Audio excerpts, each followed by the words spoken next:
আপনাদের কি কখনো এর আগে পার্কিনসন্স ল এই ব্যাপারে কোনো গল্প বলছিলাম বা এই ল সম্পর্কে আইডিয়া দিচ্ছিলাম কোনোদিন? পার্কিনসন ল এর যদি আমি বেসিক সংজ্ঞাটা দিই, যে কোনো কাজ তার উপর নির্ধারিত সময় দ্বারাই প্রসারিত বা সংকুচিত হয়।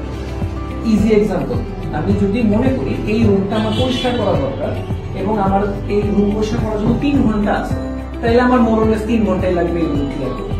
এখন ধরেন কোন একটা কারণে আমার এই রুমে আজকে একটা মিটিং হবে বা বাইরে থেকে কোনো গেস্ট আসবে এবং উনি আসবে 20 মিনিট পরে, মানে 20 মিনিটের মধ্যে নিজে পারি বা আপনাদেরকে দাঁড়িয়ে পারি। এটাই হচ্ছে পার্কিনসন ল এর বেসিক এক্সাম্পল। মানে আমি যতটা সময় একটা পার্টিকুলার কাজকে দিব, সে আসলে ততখানি সময় ভরাট করে এই কাজটা করবে। একটা মজার এক্সাম্পল দিই, এটা হচ্ছে আপনাদের সবার প্রিয় ইলন মাস্ক সাহেব।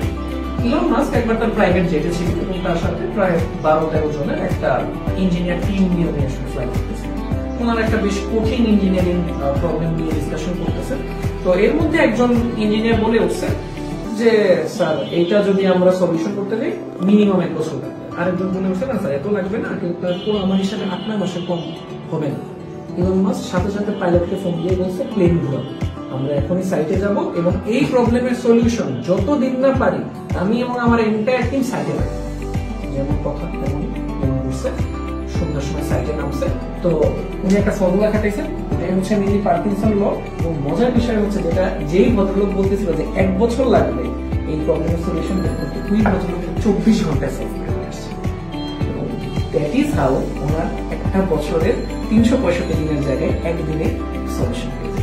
এই জিনিসটা যদি আমরা আমাদের প্রাত্যহিক কাজে ব্যবহার করি, আমরা যদি আমাদের গোলগুলাকে অ্যাচিভ করার জন্য ব্যবহার করি, বা আমরা সবারই আমরা এখানে ব্যস্ত, সবারই আমাদের অনেক কাজ আছে, কিন্তু এই টেকনিকটা যদি আমরা মাথায় রাখি যে আসলে আমি পার্টিকুলার একটা সময়ের মধ্যে টার্গেট করলে ওই সময়ই কাজটা হয়ে যাবে, তাহলে সবার প্রোডাক্টিভিটি কিভাবে বৃদ্ধি পায়।